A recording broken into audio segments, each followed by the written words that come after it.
up on the right side of the bed. Before I'll be sharing the word, I would like to greet yung mga kapatid natin sa US of A, yung nasa Texas, nasa malapit sa Washington, D.C., sa, hindi ko alam kung si Sister Marica Ursula, hindi ko alam kung saan part ng US siya.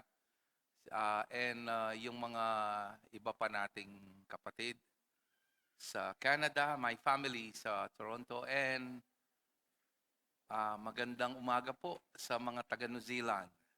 Yan, hello po. Marami po tayong mga kapatid na nandyan. And they're starting a afternoon service. Tumayo po sila ng may pananampalataya at magkakaroon po tayo ng magpagtitipon doon. At purihin po ang Panginoon, nagsisibukasan pong mga gawain. We are on the end times. We're living in the last days. Yung pong nakikita nyo, nakasulat po yan sa salita ng Diyos. Nakahula po yan. It was prophesied so that we will not be intimidated. Whenever we see things, favorite word ni ano ngayon to, si Trump, disseminated, destroyed, yung mga bagay na nakikita natin sa, especially in the Middle East. No, and God is good. And are you ready to receive the word today? I have two things I would like to share before the main message. It's quite short. Number one, in Ephesians 1:3, throw it on the screen. The Bible says we are all blessed with all spiritual blessings. Well, ano pong kinalaman nito sa pagkain natin sa mesa? This is something that we cannot connect. Praise be to God, the Father of our Lord Jesus Christ, who has blessed us in the heavenly realms with every spiritual blessings in Christ. But come to think of it, Paul, the writer of Ephesians, is the same writer in the book of Philippians, in Philippians chapter 4, verse 19.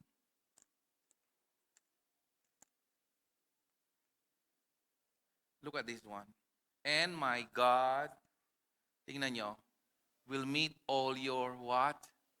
Meaning, kasama po yung mga pambili nyo ng LPG na ang hula aabot ng 1,500 to 2,000, probably more. Will meet all your needs, not according to your paycheck, not according to your bank account. This is from physical to spiritual. Spiritual emanating blessing manifesting into physical. Hindi po nakasalalay sa yung source of income or whatever blessing you are expecting from other countries, but according to His what? Wow, this is awesome. Because His riches in Christ Jesus is not just riches, it is a glorious riches, which gives us the peace of mind. Kahit tumabot pa po ng 200 ang diesel, mas malaki yung parating na blessing sa mga anak ng Diyos. What I've discovered in many ways, in multiple times, sa gitna ng mga crisis na ganito, God is flexing His blessing to His people. How many believe na ang mga nagtitiwala sa Diyos kailanman ay hindi mapapahiya, hindi magugutom? Sabi ng writer ng Psalms, mula bata ako hanggang ngayong matanda na ako, hindi ko pa nakita ng mga matuwid at ang mga anak ng Diyos ay namalimos ng tinapay. Ibig sabihin nito, our economy is not connected to this world's economy. Kahit magsitaasan po lahat ng mga bilihin, my God will supply all my needs according to His riches in glory. Say amen if you understand that. Say a resounding amen again if you believe that. Amen. Amen. Ito po, this Monday, Palm Sunday ba ngayon? Yes. Holy Week is approaching, ang tawag natin, Kuresma. So, Ano po ang sinasabi ng Biblia tungkol diyan? So, another thing I would like to remind you, nuggets of truth, so, but this is not my message. In Galatians chapter 4, verse 8.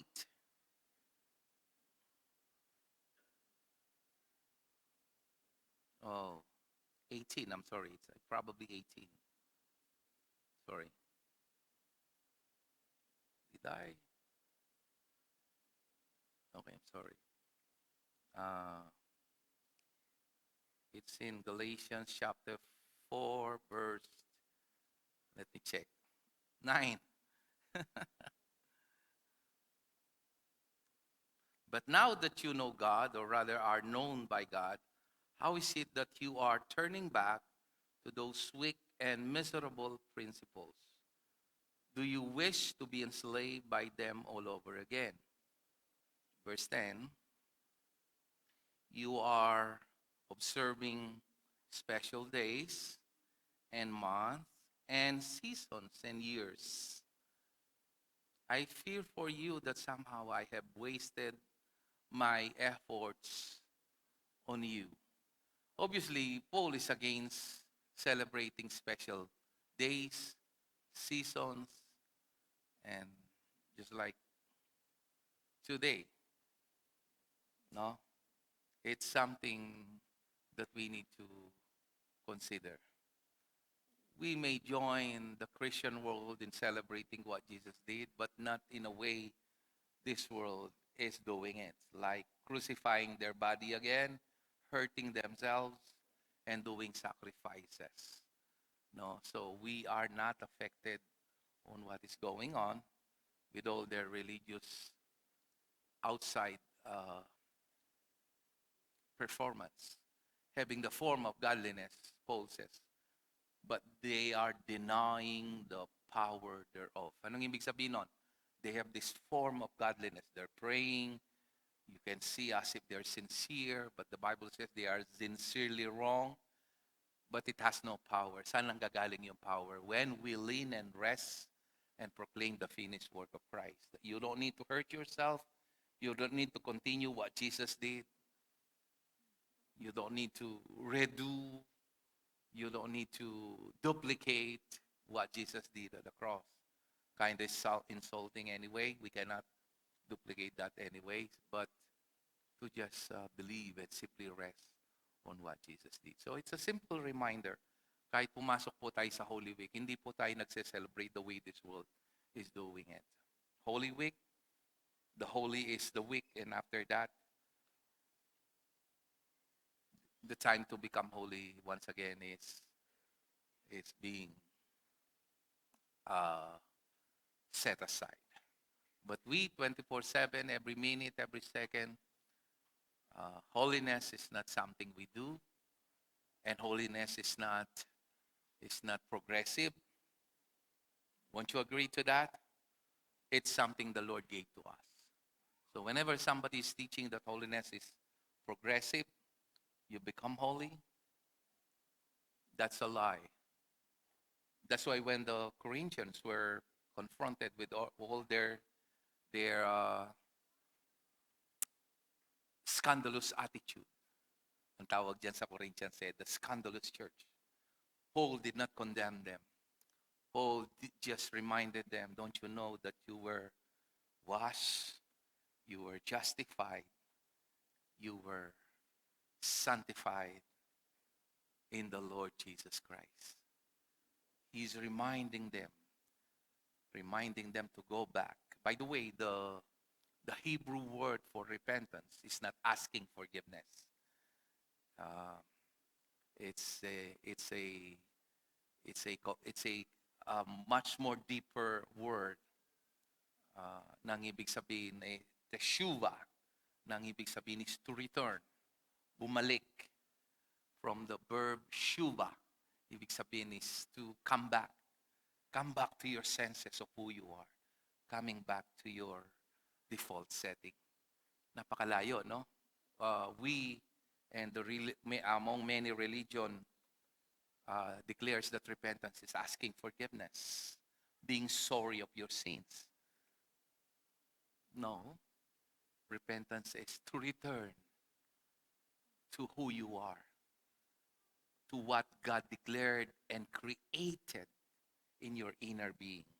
Say amen if you understand what I'm talking about. So are you ready to receive the word today? The title of my message today is God's Seed. All right, there you are. In 1 John chapter 3 verse 9, there is a very complicated verse that not everybody can digest, can comprehend, can really understand what this verse really meant. No one who is born of God will continue to sin. Wow. Because it contradicts the idea of what we know. Kasi, kayo ba'y nagkakasala pa ba o hindi? Parang napakahirap i-digest yan. Because it says, no one who is born of God will continue to sin. Because, what's the reason? Because, say it. I did not hear you. God's what? Remains in him. And semicolon, kindly read the next sentence. 3, 2, 1.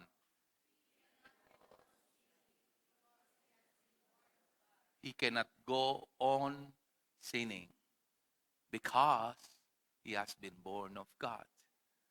Something that we need to decipher through the word. Bible interprets Bible. We don't need to make our own interpretation. That's dangerous and that's nonsense. So we have to see it in the light of the whole scripture. I want you to close your eyes and bow your heads. Heavenly Father, we pray for your illumination. We pray for your enlightenment. We pray for the power of the Holy Spirit to understand this complicated verse. And I know, Lord, sa maraming pagkakataon, ang mga komplikadong talata ay puno ng mga masustansyang katotohanan na magpapalakas sa aming pananampalataya sa iyo. Lord, I pray, Lord, as they understand this, you will create in them the spirit of resiliency and the spirit of unshakable spirit in their hearts. In Jesus' name we pray, and we say a resounding amen. Praise God. Let's go to my article, which I would like to share to you. I jotted down, but thank God for our ITs. They were able to type it quickly. Now, the $1 million question is, does a true Christian stop sinning? What will be your answer? Very intriguing, right? Ang totoong Kristiyano ba, hindi na magkakasala? Okay, huwag kang magbigay ng answer. Baka mag-boomerang sa'yo yung sagot mo. Let's find out. Okay, are you ready? Okay, let's go. This question is often misunderstood because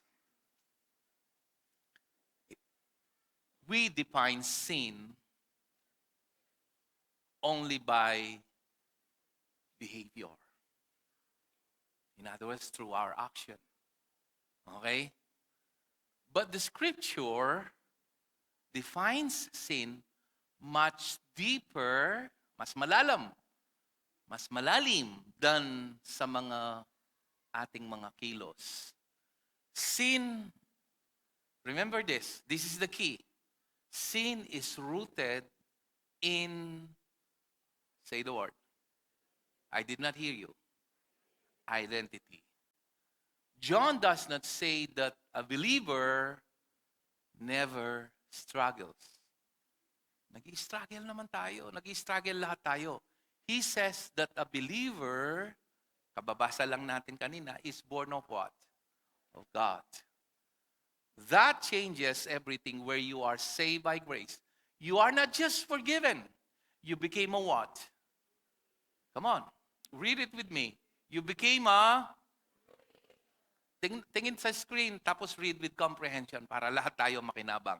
God did not clean up you, the old version of you, the old nature. Instead, He replaced it. The word John used for seed, ginamit niya. He cannot remain on sinning because God's seed, sabi niya, na di ba, is in him. Okay. This seed points to life source. The seed in you, listen, is not your personal discipline. It's not even your self-control. The seed in the seed rather is what? God's life. That means sin no longer defines you of who you are. Listen, you can still fail. You can still be tempted. You can still struggle. But you no longer belong to sin. Does it ring a bell to you? Any verse? You are not under the law, you are under grace. Sin is not your master. Before Christ, sin was your master. After Christ, sin becomes a what? Intruder. Remember the word. Everybody say intruder. Po kakalingwan. We will use that later. This is why John can say, you cannot sin. Wow. It's a very adamant statement. You cannot sin. Not because, here's the explanation, temptation disappears, but because sin no longer owns your identity. That is assuming that you are a genuine believer. You are in union with Him. So I'm addressing, obviously, to the true believers. A believer may commit, pakibasa? Yes, but they cannot live in sin as home. Why? Because the nature has changed. A dog returns to its vomit because it is its nature. Diba? Sinulat ni Apostle Peter. Yung aso, kinakain yung sariling suka. He's referring to the non-believers. But a sheep may fall on mud, but this is who we are. He is our great shepherd. It does not belong there. That is the difference. Let me put it this way. Pag tayo nagkaroon ng splinter sa lubsob, we're not comfortable until it is being taken. Pag nagkaroon tayo ng puwing na masakit, lalo na kung nagdadrive ka ng motor, hindi ka nag-helmet, biglang pumasok yung gamo-gamo. Kumisan, namamaga pa yung mata hanggat hindi maalis, hindi ma-alleviate yung irritation and pain. Say amen if you understand what I'm talking. It needs to be removed. It's called intruder. Sin is like that in your life.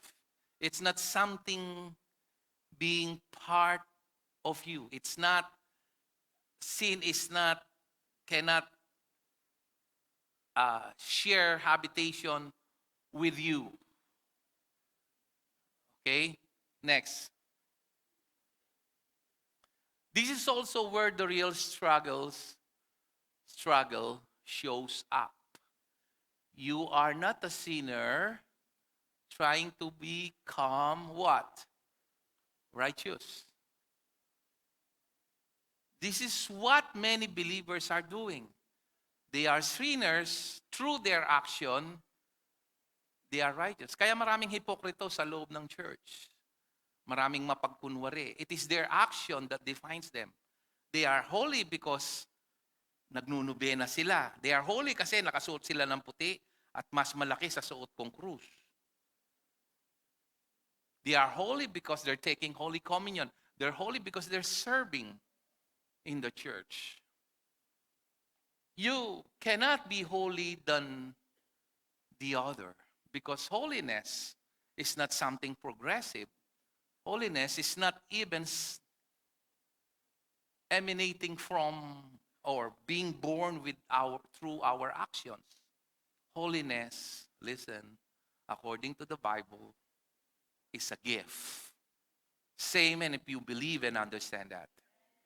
Because God's holiness is so high that no one can achieve, duplicate, or redo it.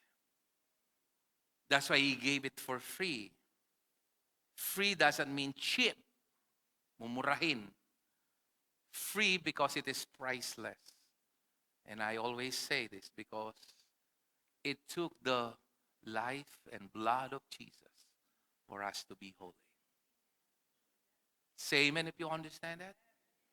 I want to make sure I'm not wasting any word declaring to you so that you will be strong and resilient in your faith, because walking here on earth, you stumble here and there, but you cannot have what we call unshakable ground, a resilient spirit. Anong ibig sabihin ng resilient?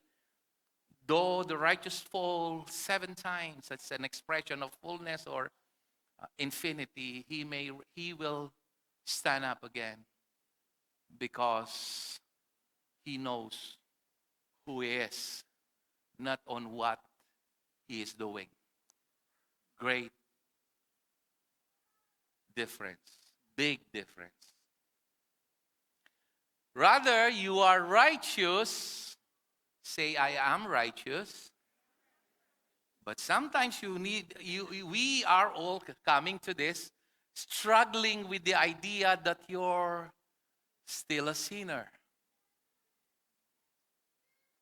You are not a sinner. You were a sinner. If you believe the death, resurrection, the burial and resurrection of Christ, His death crucified your old self, you are a new creation, so you are not a sinner. The tension, everybody say tension or friction, if I may use another word, is a proof that you are a new creation. If you were still dead in sin, okay, kung patay ka sa kasalanan, there would be no conflict. There will be no tension. Sin would feel what? Normal. Just like before, normal sa atin yung magmura, telling green jokes, o magsinungaling, manira ng kapwa, mag-isip ng masama, magnakaw, kung ano man yung pinagagawa natin, ko lang nakakalam nun. The grief over sin, grief, ina-explain ko sa inyo sa malalim na paraan, the grief over sin is not what? Condemnation. So there is a great chasm between grief and condemnation. Condemnation is the punishment, the fear of punishment coming from above, coming from God. Grief comes naturally. It's called godly sorrow that leads to life. Worldly sorrow. 2 Corinthians chapter 7 declares leads to death and destruction. Okay? So, grief over sin is not condemnation. Semicolon. Pakibasa po yung next sentence. 3, 2, 1.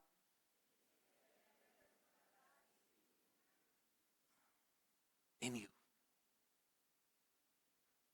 Seed yung ginamit. Kaya nung ituro ko sa inyo yung the parable of the sower, ang sinabi ko sa inyo, the parable of the sower is the parable of all parables. Because Jesus said, you don't understand this parable? Sabi niya, how can you understand other parables? Di ba? Ang lalim ng sinabi niya. Ibig sabihin, if you're not really a new creation, you have in any way no power to comprehend or understand spiritual things because you are dead in the spirit. Yun ang ibig sabihin ni Jesus doon. Okay, the gospel does say you will never be tempted again. No, it says temptation no longer defines you. In fact, in 1 Corinthians 10:13, it says, no temptation has seized you except what is common to man. Di ba? Ang laging naririnig kong preaching doon, itapon mo nga kapatid yung 1 Corinthians 10:13. Kasi ang paliwanag dito lagi, Walang tukso na hindi mo mapagtatagumpayan. All my life, yun ang paliwanag na paulit-ulit ng mga pastor. Pero hindi nila inuunawa yung ibig sabihin nun. Tingnan natin. Sige nga, no temptation has seized you except what is common to man. Ang laging naririnig ko sa mga pastor for 20 years. And God is faithful. He will not let you be tempted beyond what you can bear. He will not let you. Oh, ang ganda lang yung paliwanag nila lagi. Ang ganda nga naman. Pero nakalimutan natin, merong kadugtong.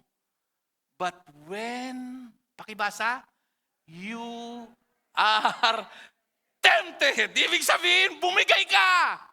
Hindi tinuturo yun eh. Ang tinuturo, hindi ka bibigyan ng hindi mo kaya. Laging ganun yung paliwanag. Pero dito, napakaliwanag, sabi niya, but when you are tempted. Sino ba naman in one way or another sa buong buhay niya na hindi bumigay ng mga klaseng tukso yan? Whether yan ay tukso na manira ng ibang tao, magpakipagchismisan at o anuman. You have your own struggle. You have your own temptation. Or whatever temptation is that you are facing. But when you are tempted, anong kasunod? He will also away. Alam nyo, one time I was driving, nakita ko, familiar na sa atin to eh, John 14:6, I am the way. Di ba? The truth. Ano pa yung kasunod? The life. Di ba? That way, there is not a formula or system or a literal way. I am the way. In any temptation, He's talking about He is the way. This is the only way you can escape whenever you're trapped with your own stupidity. I paid all the stupid things you did. In fact, I even love you at your worst. I even embrace you in the midst of your stupidity. Say amen if you understand this wonderful truth. Palakpakan natin si Jesus. Now let's go to our article. Balik tayo doon. Temptation no longer defines you. Why? Sin may still knock, but it no longer has the key. Ang tinuturo kasi sa atin, kaya binibigyan ko ng emphasis ito, karamihan ng mga born again, tinuturo, habang nagmamature ka, unti-unti, konti na lang yung kasalanan mo. Hanggang sa maging perpekto ka. Parang hindi naman totoo. Kahit matanda na tayo, nagkakamali pa rin. Ako lang ba? O kayo hindi? Napakabanal nyo yata. May halo ba kayo sa ulo? Mali yun. Until the day you die, temptation is very appealing to you. Sin is there knocking at your door. And are you listening? In many forms, people. But even sin may still knock, but it no longer what? Has the what? Key. Holiness does not come by trying harder. It comes by what? Of who you already are in Christ. So, tingnan niyo yun. Trying. Ano yung contrast with what? Trying. Ulit. Yes. Very important. You may still struggle. Nag-struggle ba tayo? Abay, walang yes. Napaka-strong naman nila. Hindi ka ba nag-struggle sa lechon? Hindi ka man nag-struggle sa mga kung ano-ano yan? No? But you no longer belong to what? Sin. The struggle itself is proof. Ano yung proof? That God's life lives in you. Why? Because you belong to Jesus Christ. Amen. Entiendes po? You see, ano po ang ibig ko sabihin dito? Kasi po nung mga 80s at 90s, until year 2000, popular word sa Christian world is backsliding, nanlalamig. Yan ang lagi sinasabi. A believer, a true believer, hindi siya pwedeng mag-backslide. Let me go farther. Revival, we always say we need revival. Laging may mga revival meeting noon. Revival is an old, what's my mouth? Is an Old Testament word. It's not applicable to believer. Di ba pag namatay, lalagay sa ICU, tapos kinukuryente, pinapump, i-revive yung patay? Hindi kailangan ng totoong Kristiyano ang revival. Ang kailangan, awakening, illumination, renewal of mind. Because all the time, even at your worst, you are already revived in Christ. Because God promised He will never leave you nor forsake you through the Holy Spirit dwelling in you permanently. Say amen please if you understand that. Kaya yung salitang revival, hindi po akma at backsliding sa mga believer. Because Jesus assured us, whatever He started, because He abides in us forever, He will finish it to the end. Ang daming mali nating paniniwala na tinuro sa atin. Yung iba, ginawa pang pangalan yung revival na Old Testament ang concept na hindi akpa sa mga believer. Can I say that again? Revival is an Old Testament word. It's not applicable for believer who is already alive and revived in Christ. What they need instead is renewal of mind, knowing that Jesus dwells in them. The union, the perfect union. You are fused with this being. That's why you are holy. That's why you're righteous. That's why the Bible says, as Christ is, so are you in this world. Amen. Every Sunday, pakita po yung next slide. Dalawa yung mensaheng naririnig niyo. Can you know the difference, believers? Bakit sinasabi ko to? Kasi yung iba, ang daling magoyo, matulongges. Hindi makita yung difference nung totoong gospel at saka fake na gospel. Kinuha ko to. Iniram ko lang sa Google, nakita ko. So, I saw it's kind of good. The carrot, sa Kapampangan, carrots, you don't say carrots, okay? It's carrot. The carrot and the stick. Carrot represents blessing and stick represents punishment. So, for you to move, you need to be obedient. You need to do this. Let me explain further. Okay, next slide. In church this Sunday, you will hear one of two messages. You will either hear a mixed grace gospel or you will hear the hyper grace gospel. Where sin abounds, much hyper grace abounds. Don't be intimidated with that word hyper. It is used in the Bible in several instances. There are only few renegade preacher of grace that misrepresented the word hyper, but really it's in the Bible.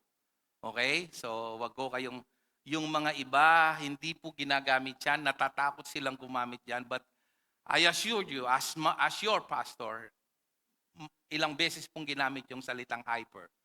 It means it's an abounding grace, greater grace. Do you know how to tell the difference? A mixed grace message can be recognized by the presence of carrots and sticks. Carrots are blessings you get for obedience. Sticks are the penalties you pay for disobedience. The mixed grace message offers the following carrots. Ano po yung nare-represent ng carrots? If you confess, you'll be forgiven. Yan ang preaching ng mga carrots, stick and carrots. Sa totoo lang, ang dami mong ginawang kasalanan.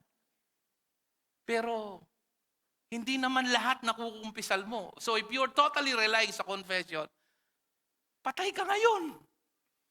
You confess thousands, but you fail to. In fact, there are hidden and unknown sins that we are doing. So confession is not the way to forgiveness. It's not your action. It's not what you say or you did not say. It's entirely hinged or rooted in one single truth. You are forgiven because of the blood of Jesus. Say amen if you understand that. It's not on your action. It is resting and believing that through the blood of Jesus, you were washed, you were justified, and you were sanctified. Oh, I love that. 1 Corinthians 6:11. If you do right, you'll be accepted. If you are holy, you'll be holy. What happens if you don't do these things? What are the sticks of the mixed grace message? Next.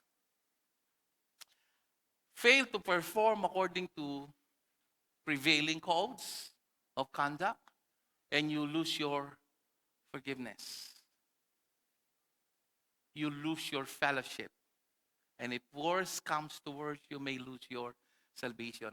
Napansin ko sa mga malalaking churches, may isang malaking church na alam nyo na, yung anak nung founder na senador ngayon, napansin ko pag tinanong namin sila, hindi ako nagbanggit ng pangalan ha.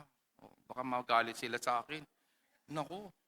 Napansin namin, tinatanong namin sila, yung tatay niya congressman ngayon ng Sibak. Pag tinatanong namin yung mga miyembro nila, hindi sila sure kung saved sila o hindi. Tapos walang puknat na hingi ng tawad. Kasi yung kanilang founder ang sabi, yun daw katuruan na pinatawad ang nakaraan, pangkasalukuyan at panghinaharap na kasalanan ay katuroang galing sa impyerno. Nalungkot ako doon. Miminom kong kape, di ako na bugnosing kape kin TV. Ako anyang albengke. This is in any way not to degrade them. It is seeing the lack of preaching of the true gospel today. And just sitting there is good, but it's even better if you come out and share it. Say amen. Just merely receiving is great, but going outside and let them know the truth will set them free. It's really in the scripture where kahit saan mo tingnan. Why is it that God remember your sins no more? Because why is it that the Holy Spirit can dwell in you? It can only mean one reason. All your sins are forgiven. Because the Holy Spirit cannot dwell in a unholy vessel. Why? Even if you fall and stumble and fumble, as I always say, He will never leave you. He will still dwell in you. Why? Because long before you were born, 2,000 years ago when He said it is finished, He totally obliterated sin in your life. Because sin is identified, connected directly to your identity. It's more than your action. Kaya ka gumagawa ng kasalanan kasi there is a seed of sin in you. Ngayon, believer ka, kaya gumagawa ka pa rin ng kasalanan kasi yung mind mo hindi renewed. Magkaiba yon. Say amen if you understand. Thank you, Lord. Para kayong bumapasok sa Bible school, ano? Maraming mga pastor, hindi mo naintindihan yan. Pero kayo po, kinahabagan tayo ng Diyos. Kung naunawaan nyo to, kayo'y lubos na pinagpala at pinagkatiwalaan kayo ng Panginoon sa malalim na misyon.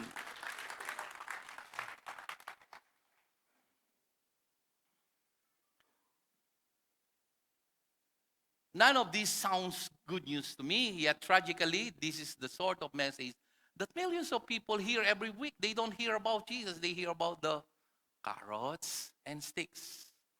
Nakita ko yung dati kong church. yung isa sa mga faithful supporter nila, may malaking negosyo. Ang nakapost doon, Deuteronomy 28. If you obey, you will be blessed. You disobey, you will be cursed. Oh my goodness. And then, my friend pastor came.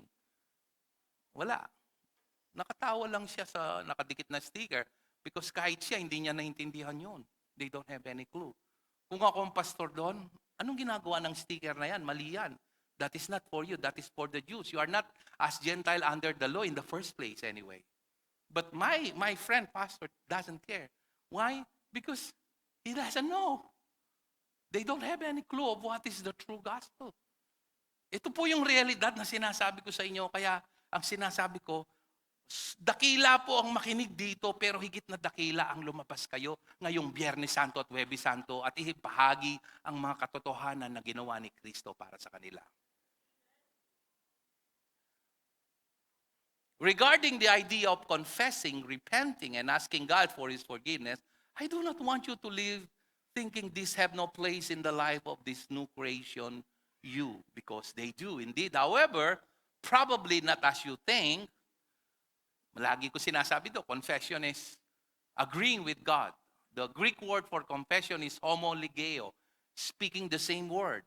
Okay? Just to have an idea kung anong ibig sabihin ng confession in the Bible is by definition, agreeing with God. And certainly, we want to do just that. However, to confess sins for which Jesus has already paid the penalty is to what? So, disagree, kumokontra ka. Okay, next. Sinong natututo dito? Yan. Kaya paglapit mo kay Lord, mingi ka ng tawad. Ano kung bibigay kong tawad sa'yo? Sinabi nga ng Holy Spirit, the Holy Spirit testifies, for Hebrews 10:15, and then the following verse, God remember your sins no more. Ano kinukumpisal mo? Wala naman ako nakikita sa'yo dahil binayaran ko na sa krus. Kaya nga madalas kong sinasabi dito, ang tao pupunta sa impyerno, mapapahamak, hindi sa ginawa niyang kasalanan, kundi hindi niya binigyan ng puwang at pangunahin importansya ang ginawa ni Kristo at si Kristo mismo sa krus. Because sin has been dealt with at the cross. The only problem is we fail to see and we ignore, and worse, we reject what Jesus did at the cross. And furthermore, we must see repentance as our turning, yun, sa taas na tayo. Furthermore, to repent of sins for which Jesus has already paid the penalties, also to disagree with God. Repent of sins. This is something huge. Pag nagsisisi ka sa mga kasalanan mo. The Bible says we have two advocates. The first advocate is Jesus. And the second advocate is the Holy Spirit. Anong role? Jesus siyang nag-execute ng forgiveness. And the Holy Spirit, as the second advocate, reminds you that all your sins are forgiven. And so when you come to the Father, the devil will give an accusation of all your wrongdoings. But the Holy Spirit, as your defender, will say, Father, I live in Him because Jesus paid all His sins, because He believed the gospel, His death, burial, and resurrection. Nothing to repent about your sins, but to be reminded. In fact, sinabi ko sa inyo, the Hebrew word for repent is to return. Is to return on the truth that all your sins are forgiven. Say amen if you understand what I'm saying. Alam niyo kung bakit inuulit-ulit ko? Ang dami pa sa inyo hingi-hingi ng tawad, kaya hindi lumalago sa grace. Natatakot kayo, there is this spirit of fear na kapag hindi mo kinumpisal, paparusahan ka ng Diyos. Aminin. Pakisabi mo sa katabi mo, aminin. Dami nyo dyan. Alam ko, feel ko yan. Dahil ako, it took me many months to overcome that fear until I was set free. Rather, to return, to repent to my default setting that God made me holy, righteous. And He did not only declare me forgiven, but He declared me pure and without fault, as the Bible declared. To agree with Him, we must see confession as agreeing with God about our believing a lie, namely, okay, dapat mag-agree tayo dito sa kasinungalingang ito na nagkamali tayo. Ganun lang pagka-express nun. That this sin has broken my relationship or my fellowship with God. Furthermore, we see repentance as our turning from the lie and embracing the truth that I have not lost my relationship or fellowship with God as a result of my committing any sin. Yan ang tinuro sa amin. Kaya ang aming mandato, walang puknat at walang humpay na paghingi ng tawad. Kasi daw, ginagamit yung, if I regard iniquity in my heart, the Lord will not hear me. Regard. If I cherish iniquity in my heart. Ibig sabihin, kapag sin conscious ka, instead of Jesus conscious ka, tama nga naman, hindi ka pakikinggan. But the truth is, all your sins are forgiven. And the lie is, you don't need to confess your sins. You don't need to ask forgiveness. At hindi nawawala ang pagiging anak mo at pagiging ama niya sa iyo. May tatanong po ako sa inyo para maunawaan nyo to. For many years, it has been the doctrine of many evangelical and born-again preachers, which is not in the Bible. Kayo bilang mga magulang, pag nagkamali yung mga anak nyo, may tatanong ako, kayo po sasagot niyan. Patutulugin nyo po ba sa labas? Yung dalaga nyo na 17 anyos sa tabi ng daan, hindi nyo siya papakainin? You just let a drug addict out there na i-rape siya? Will you allow that? Yes or no? Anong klase kang magulang if you will allow that? So much so, mas higit na dakila ang amang sa langit kaysa ikaw na may magandang intensyon sa iyong anak. Pag nagkamali ka, hindi nawawala ang pagiging tatay niya sa iyo.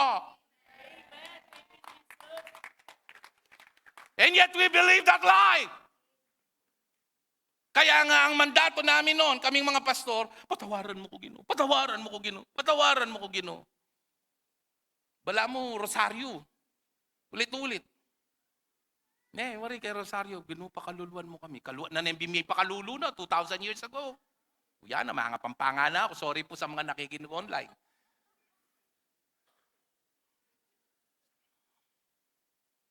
See that?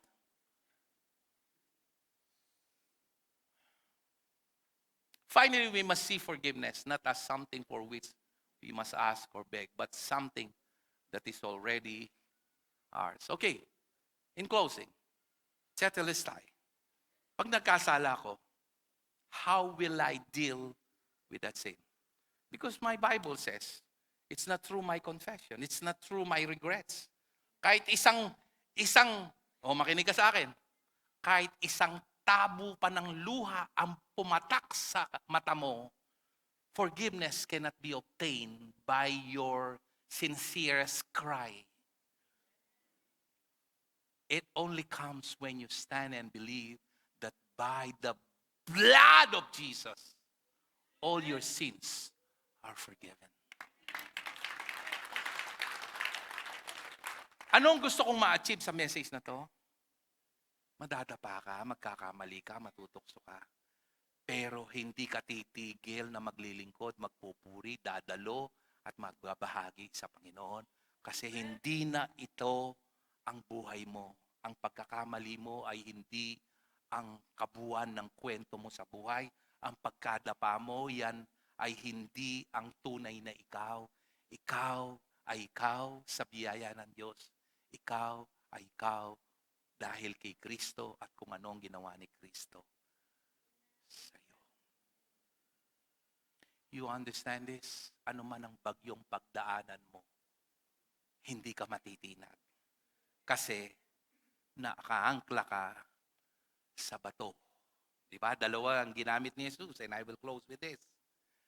Dalawa. Bagyo, unos, hangin. Binayo ang bahay. Saan siya nakapundasyon? Sa buhangin. Anong nangyari sa bahay? Nawasak. Same chaos. Same disturbed weather. Bagyo, hangin, malakas na hampas ng hangin at malakas na ulan. Saan nakatayo ang ikalawang ginamit na ilustrasyon ni Jesus na bahay? Sa isang bato. Ang sabi ni Jesus, nanatiling matatag at hindi natinag ang bahay. Anong sinusumbolo ng batong yon? Jesus is the chief cornerstone. Sa Tagalog, panulokang main, panulokang poste. Sa ibang pagkaka-describe using a metaphor, is the rock of ages. Is the rock of your salvation. Kapag nakaangkla doon, ang pagkatao mo, ang iyong reputasyon, ang iyong buhay, after all, this is your life. At doon mo iniangklang lahat-lahat mo. Ano mang pagsubok, pagdaanan mo, mananatili kang matatag. Sapagkat napagtagumpayan ni Jesus lahat para sa iyo. Lift up your hands, lift up your hands. Thank you, Jesus, for the wonderful, mesmerizing message of the gospel, Lord, that gives us, Lord, the audacity and boldness, oh Lord, to face what this world may throw at us, Lord. Thank you, Lord, for this wonderful message of the gospel, Lord, no matter what, Lord. Though my father, my mother, my best friend will leave me, you said, Lord, you will be tenaciously abiding in me, Lord. A stubborn friend who will always be with me. Kahit magsawa na ako sa sarili ko, kahit mag-give up na ako, Panginoon, you will not give up on me, O God. This is the assurance of the gospel, Lord. It's more than my life. It's more than my stubbornness. It's more than, oh Lord, my hard, at times headed, Lord, attitude. Because you are with me through thick and thin, through darkness or in light, for better or for worse. Lord, even in sickness and in health. Not only for this, when we pronounce marriage, Lord, for poorer or for richer, oh Lord, you promise, because we are in union with you. Till death, you will not leave or depart from us. And so, Lord, we have this confidence. Who shall separate us from your love? May we be reminded, sino man po may pinagdadaanan, Panginoon, dito, natatakot po sa pagtaas ng lahat ng mga bagay. Ipaalala mo sa Kanya that nothing can separate us, Lord, from your love. Even our own failures cannot destroy our destiny, O God. This gives us, O Lord, the confidence. Even our own stupidity, even our own, Lord, foolishness, we cannot destroy what you have prepared for us. This is something amazing. That's why it's called good news, Lord. It's far, far better than any good news we have ever heard. In fact, Lord, we come to the point that it's Lord, it's really so good. More than anything else. Hayaan mo po, Panginoon, na lumago kami sa direksyong ito. Maging malalim sa mga katotohanan ito. Ipaalala ang aming mga kaisipan na nakaangkla sa mga bagay na ito. Si Jesus sa kanyang natapos na gawa sa Kalbaryo, Panginoon. Hanggang sa matapos ang lakbay namin dito sa mundo. From beginning up to the last day of our life here on earth.